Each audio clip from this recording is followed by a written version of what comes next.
جس مسجد کوفہ کو ہمارے پہلے امام نے دارالخلافت بنایا تھا، اسی مسجد کوفہ پہ آنے والا امام دارالخلافت بنائے گا۔ گھر یہاں ہوگا، دارالخلافت یہ ہو۔ بہرحال، اور وہیں پر بہت سارے جناب مختار کی ذریعہ ہے، جناب مسلم ابن عقیل کی ذریعہ ہے، اور بھی بہت سارے مقامات ہیں۔ پروردگار ہم سب کو زیارت اتباط عالیہ کرنے کی توفیق عطا فرمائے۔ جناب ابراہیم کے دور میں وہ جو وادی السلام تھی، وہ روزانہ زمین پر زلزلے آیا کرتے تھے۔ وہ زلزلہ روزانہ کم از کم 3 مرتبہ آیا کرتا تھا۔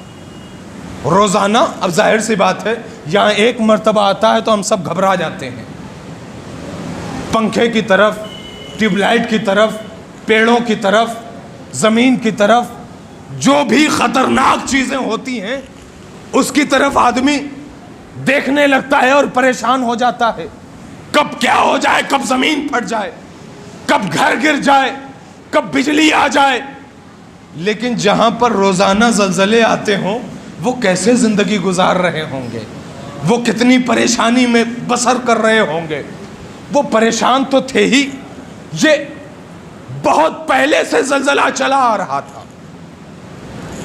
جب جناب ابراہیم کہ جن کا گھر کہاں تھا، مسجد سہلہ میں، وہاں سے جناب ابراہیم نے سفر کیا وادی السلام کی طرف۔ وادی السلام میں جو افراد رہا کرتے تھے، اچانک انہوں نے دیکھا کہ 2-3 روز گزر گئے، زلزلہ نہیں آیا۔ 2-3 روز گزر گئے، زلزلہ نہیں آیا۔ آخر وجہ کیا ہے؟ ان لوگوں نے سوچا ضرور کوئی ولی اللہ آیا ہوگا، ضرور کوئی اللہ کا ولی آیا ہوگا۔ لہذا چل کر تلاش کرتے ہیں کہ کس کا قدم اتنا بابرکت ہے کہ جس کی وجہ سے یہ زلزلہ ختم ہو گیا۔ وہ نکلے اور تلاش کرنا شروع کیا تو پہنچے جناب ابراہیم کے پاس۔ جب جناب ابراہیم کے پاس پہنچے تو پتہ چلا کہ یہ اللہ کے ولی ہیں، اللہ کے نبی ہیں، اللہ کی طرف سے بھیجے ہوئے یہ نبی ہیں۔ لہذا پاس پہنچے اور پہنچنے کے بعد کہا کہ ہمیں پتہ ہے کہ آپ کے قدموں کی برکت سے اس زمین کا زلزلہ ختم ہو گیا، اس زمین کی پریشانی دور ہو گئی، لہذا ہم چاہتے ہیں کہ اس زمین پر آپ اپنی رہائش کریں، رہائش پذیر ہو جائیں۔ جناب ابراہیم نے کہا کہ میں یہاں نہیں رہ سکتا۔ جب یہ سنا تو ان افراد نے کہا کہ اگر آپ یہاں قیام نہیں کر سکتے تو اس زمین کو آپ خرید لیجئے۔ جب جناب ابراہیم نے خریدنے سے منع کر دیا تو ان تمام افراد نے کہا ہم یہ زمین آپ کو ہبہ کرتے ہیں، اس لیے کہ جب تک یہ آپ کے اختیار میں رہے گی اس سے زلزلہ دور رہے گا۔ جناب ابراہیم نے ہبہ کر دیا ان لوگوں نے، اور جناب ابراہیم نے لے لیا۔ روایت کہتی ہے کہ 12 دمبا اور کچھ اشرفیاں ان لوگوں کو دیں، اور پورا کا پورا جناب ابراہیم کے اختیار میں آ گیا۔ خریدی نہیں، ان لوگوں نے ہبہ کر دیا، لیکن جناب ابراہیم نے کچھ اشرفیاں اور کچھ دمبے ان لوگوں کو عطا کر دیا، اور اب وہاں زلزلہ آنا بند ہو گیا۔ لیکن عزیزان محترم، جو جملے کہنے تھے اس کے لیے زحمت دی تھی، اب وہ جملہ سن لیں۔ ہماری روح کہاں جاتی ہے؟ وادی السلام، نجف اشرف۔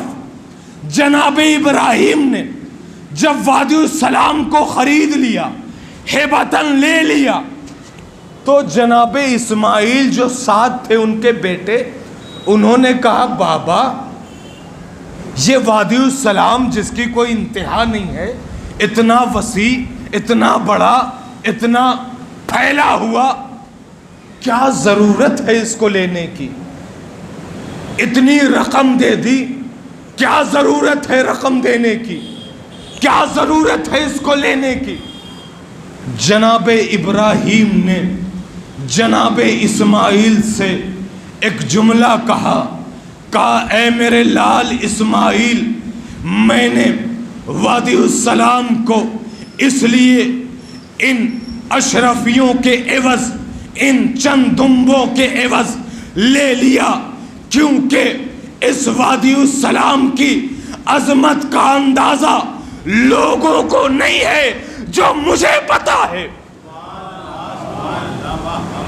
جناب اسماعیل نے کہا اے بابا جان، اس زمین کی کیا عظمت ہے، اس وادی السلام کی کیا عظمت ہے؟ جناب ابراہیم نے کہا اے میرے لال، اس زمین کی عظمت یہ ہے کہ جب پروردگار عالم روز حساب تمام افراد کو زمین سے نکالے گا تو اس زمین سے ایک ایک نکلنے والا 70 لوگوں کی شفاعت کروائے گا۔ ایک نکلنے والا 70 لوگوں کی شفاعت کروائے گا۔ وہاں کون دفن ہے؟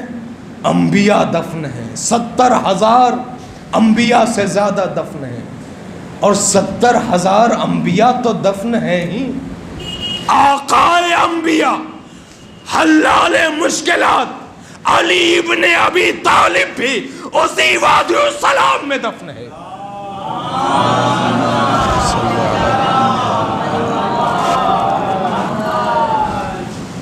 مولا کائنات کے دائیں طرف اور بائیں طرف 2 نبی ہیں، ایک طرف جناب آدم، ایک طرف جناب نوح۔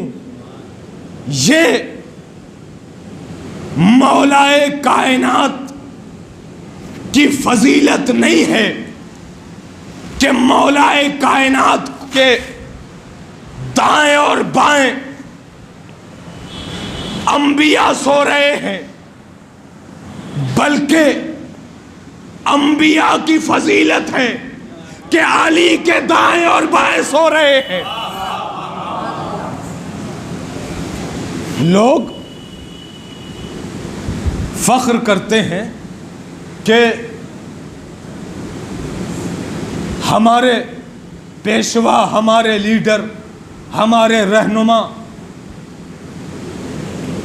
رسول کے دائیں اور بائیں لیٹے ہوئے ہیں، پہلو میں لیٹے ہوئے ہیں، پہلو میں سوئے ہوئے ہیں۔ بے شک ہو سکتا ہے سوئے ہوں، ہو سکتا ہے سوئے ہوں، لیکن جملے پہ توجہ رہے۔ رسالت مآب کے پہلو میں سونا کمال تو ہے، لیکن یہ کمال اگر تم اپنے لیے بیان کرتے ہو تو یہ زیب نہیں دیتا، بلکہ زیب اس علی کو دیتا ہے جو نبیوں کو اپنے پہلو میں لٹاتا ہے۔ نعرے حیدری، نعرے سلوان۔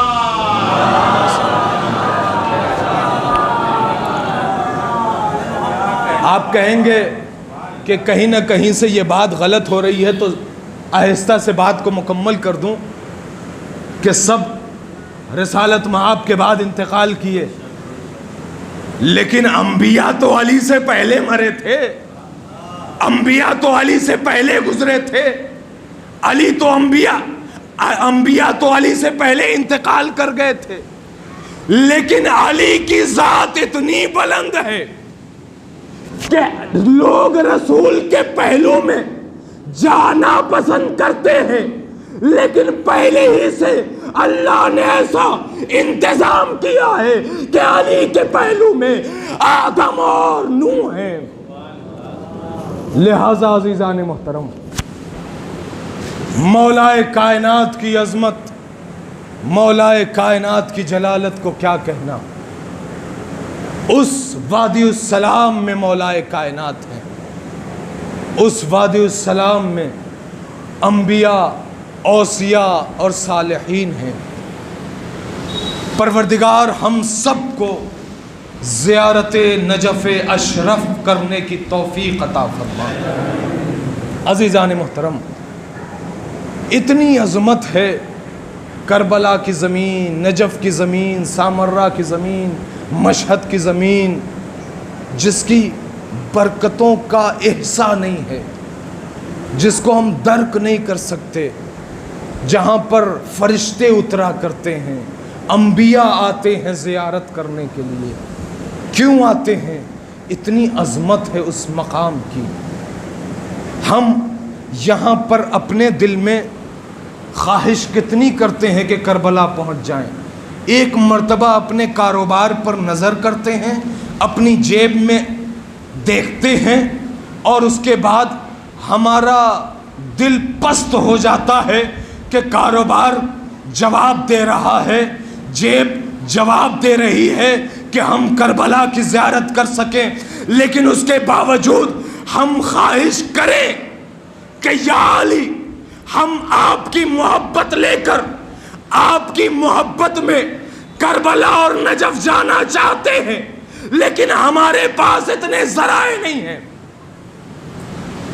لیکن ہم نے وہی جملہ کہا نا، ہم نے اپنے کاروبار کی طرف دیکھا اور خود کو پست کر لیا۔ نہیں عزیزان محترم، روایت کہتی ہے کہ آسمان پر فرشتے آپس میں باتیں کرتے رہتے ہیں کہ کب ایک گروہ آئے اور ہم زیارت کرنے جائیں۔ ہم سے کہیں زیادہ مشتاق فرشتے ہوا کرتے ہیں، انبیاء کی قطار لگی ہوتی ہے کربلا کی زیارت کے لیے۔ کیوں نہ ہو؟ اس لیے کہ امام حسین نے کربلا میں دین محمدی کو بچایا ہے، انبیاء کی محنتوں کو بچایا ہے۔ کیوں نہ آئے انبیاء زیارت امام حسین کے لیے؟ انبیاء کی جو محنتیں تھیں ان کو بچانے والا حسین ابن علی ہے، اور وہ ایسے ہی نہیں بچی، بلکہ امام حسین نے دین کے لیے 6 ماہ کے بچے کا گلا پیش کیا، دین کو بچانے کے لیے کڑیل جوان علی اکبر کا کلیجہ پیش کیا ہے، دین کو بچانے کے لیے جوان بھائی عباس کے بازو پیش کیے، دین کو بچانے کے لیے خوبصورت حسین و جمیل نازک بھتیجے کی قربانی پیش کی، دین کو بچانے کے لیے اپنی چھوٹی سی بچی کے چہرے پر تماچوں کے نشان برداشت کیے،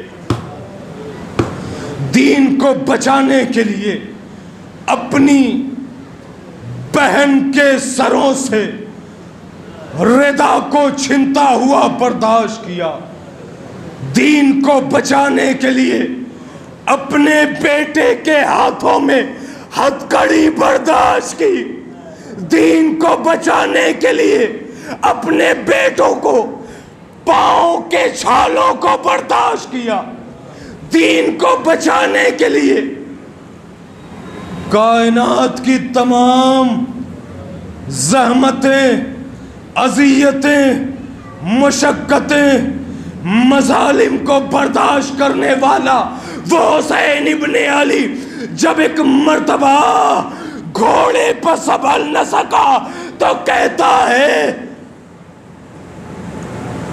اے میرے شیروں، اے میرے دلیروں، اے میرے بہادروں، تم نے حسین کی جنگ نہ دیکھی، تم نے حسین کی جنگ نہ دیکھی، اور حسین نے ایسی جنگ کی ہے کہ جب حسین تلوار چلاتے ہیں تو فوج اشقیاء ایک ہی آواز دیتی ہے، الامان الامان الحفیظ۔ حسین مجھے معاف کر دو، حسین مجھے چھوڑ دو۔ حسین نے کہا اصغر کو مار ڈالا، اکبر کو مار ڈالا، کڑی الجوان کے سینے میں انی پیوست کر دی، عباس کے بازو قلم کر دیے، قاسم کے لاشیں پامال کر دیے، اب کہتے ہو حسین مجھے معاف کر دو۔ حسین نے ایسی جنگ کی ہے کہ تاریخ گواہ ہے کہ زخموں سے چور حسین جب جنگ کر رہا تھا تو ہر فوج اشقیاء کا شخص دور بھاگتا ہوا نظر آ رہا تھا، لیکن ہاں عزاداروں، جب آواز آئی ہے حسین اپنی تلوار کو نیام میں رکھ لو، حسین نے تلوار کو رکھا، فوجیں سمٹی، اب کوئی تلوار چلاتا ہے، کوئی تیر چلاتا ہے، قریب آتے رہے، کوئی جھولیوں میں بھرے ہوئے پتھروں سے وار کرتا ہے۔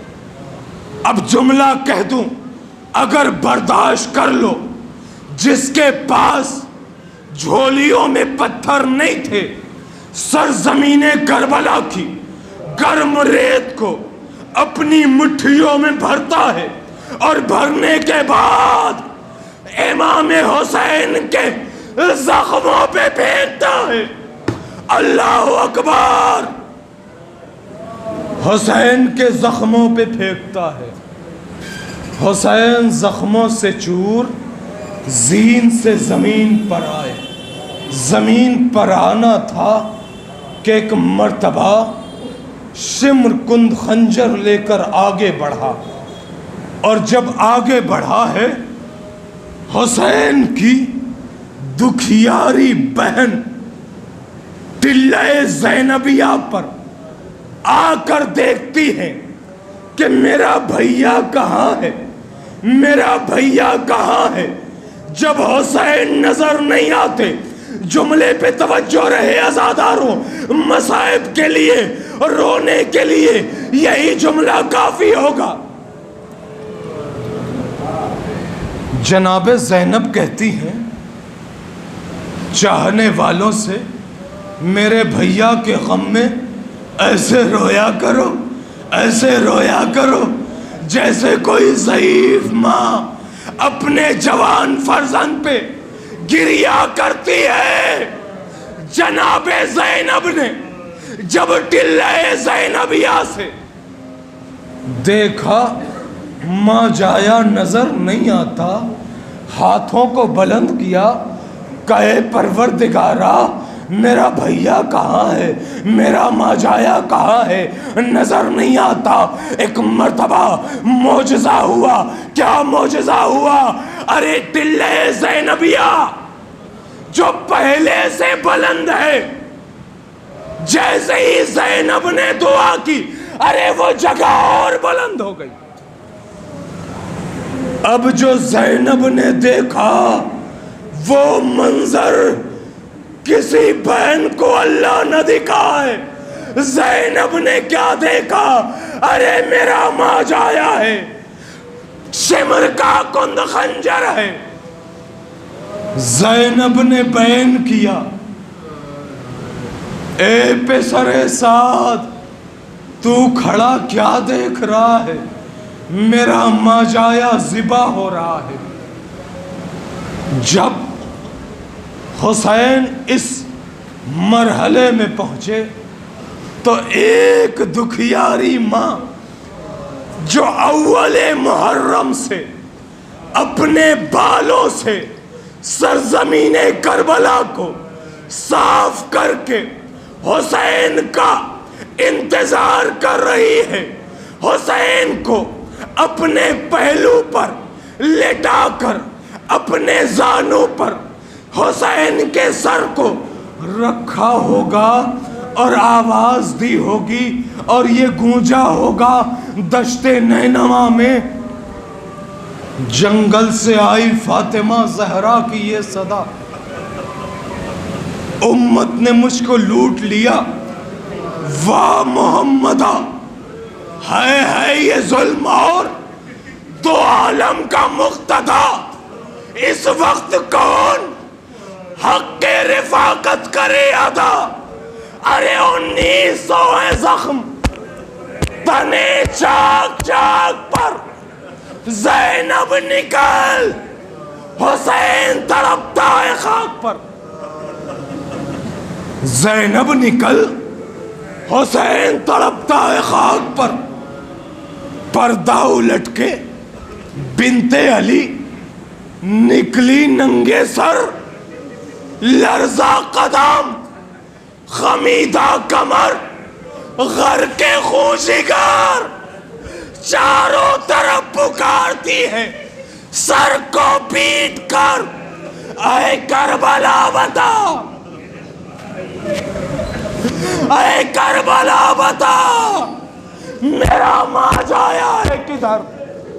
اماں، اے اماں، اماں قدم بڑھتے نہیں، تشنا کام کے پہنچا دے لاش پر میرے بازو کو تھام کے، انا للہ و انا الیہ راجعون، رضم بقضائہ و تسلیما لامرہ، بارلہ بحق زہرا و ابیہا و بعلہا و بنیہا۔ پروردگار ہماری گرتے ہوئے آنسوؤں کے صدقے میں،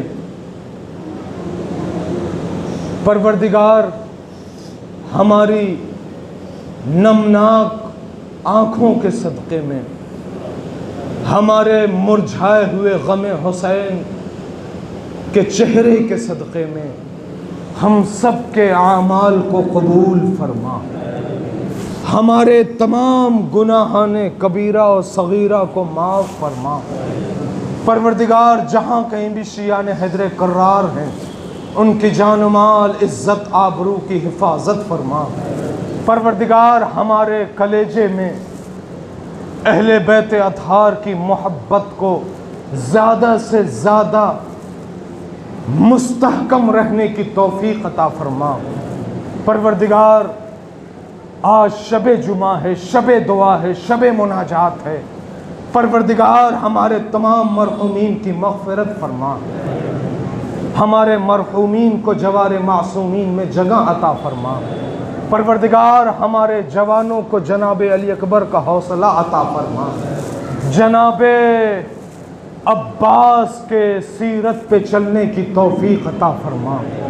پروردگار بھائی کو بھائی سے محبت کرنے کی توفیق عطا فرما۔ پروردگار چھوٹوں کو بڑے کی محبت پیدا فرما، بڑوں کو ادب اور چھوٹوں کو محبت کرنے کی توفیق عطا فرما۔ پروردگار ہمارے تمام اعمال صالحہ کو اپنی بارگاہ میں قبول فرما۔ آج شب جمعہ ہے، روایت کہتی ہے کہ آج کی دعا قبولیت کی سند پاتی ہیں۔ پروردگارا تجھے واسطہ ہے پہلو شکستہ کا، پروردگار تجھے واسطہ ہے اس چھلنی سینے کا، پروردگار تجھے واسطہ ہے اس چھیدے ہوئے گلے کا، پروردگار تجھے واسطہ ہے اس کٹے ہوئے بازو کا، پروردگار تجھے واسطہ ہے اس چھینی ہوئی رداؤں کا۔ پروردگار ہم سب کو ہماری عبادتیں قبول فرما اور ہم سب کو زندگی میں کامیابی عطا فرما، ہم سب کو علم و عمل میں بلند فرما۔ پروردگار ہمارے گھروں کے اختلافات کو دور کر دے، ہم سب کو عبادت کرنے کی توفیق عطا فرما، ایک دوسرے کو سمجھنے اور سمجھنے کی توفیق عطا فرما۔ پروردگارا ہم سب کو ایک اور نیک ہونے کی توفیق عطا فرما، ہمارے امام کے ظہور میں تعجیل فرما، اور جب امام کا ظہور ہو تو ان کے حقیقی ناصر و مددگاروں میں شمار فرما۔ ربنا تقبل منا انک انت السمیع العلیم برحمتک یا ارحم الراحمین۔